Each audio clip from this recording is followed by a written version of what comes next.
There's a huge myth on being an adult that a lot of people seem to be confused on. Let's go. So let me give you an example of what I mean here. I always talk about my stepfather on crack. Well, he had a sister, her name was Carolyn, and she stayed with us for a while when I was younger because she was on hard times.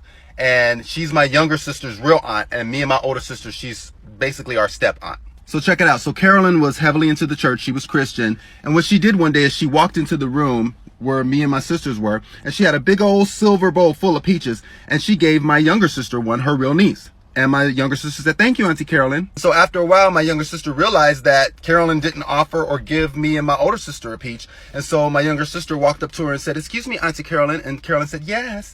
And she said, "Is it okay if my brother and sister have a peach?" And then Carolyn looked at her and said, "I didn't offer your brother and sister a peach. I gave that peach to you." My younger sister looked at her and said, "Well, I don't want it then." And she threw the peach right back in the bowl. Now, I'm going somewhere with this. So years later, this would always happen. She'd give my younger sister money and wouldn't give me and my older sister any money. I don't know if it was because we are fair-skinned or if it was because we just aren't her real niece and nephew, or maybe it's a bit of both. But one day I called Carolyn by her first name. I said, "Excuse me, Carolyn." And she turned around and she said, "My name isn't Carolyn. It's Auntie Carolyn to you." And I literally had to hold my tongue from cussing her out. I was about 16 at that point because we were told when we were younger that adults are always right and you don't disrespect an adult. But here's my point.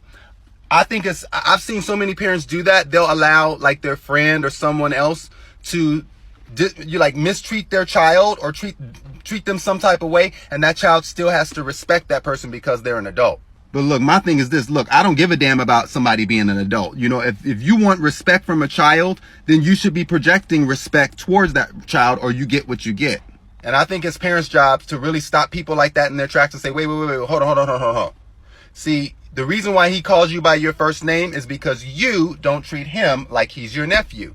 Your real niece, you give her money, but the other two kids, you don't give them anything. So if you want him to respect you as an aunt, treat him like you are his aunt, or he's going to call you whatever he needs to call you. And what that does is when you stand up for your kids and don't allow another adult to disrespect them just because they have in their mind that myth that I'm an adult and you have to respect me. What that does is them seeing you put that person in check means it allows them to realize when somebody gives them the cold shoulder when they become an adult, they don't have to stand around and take that crap. They can actually stand up for themselves. If I had kids, I would want to train them that when they became adults, they don't have to be nice or stick around people who give them the cold shoulder. Let them get their butt right in the wind. And that's on period.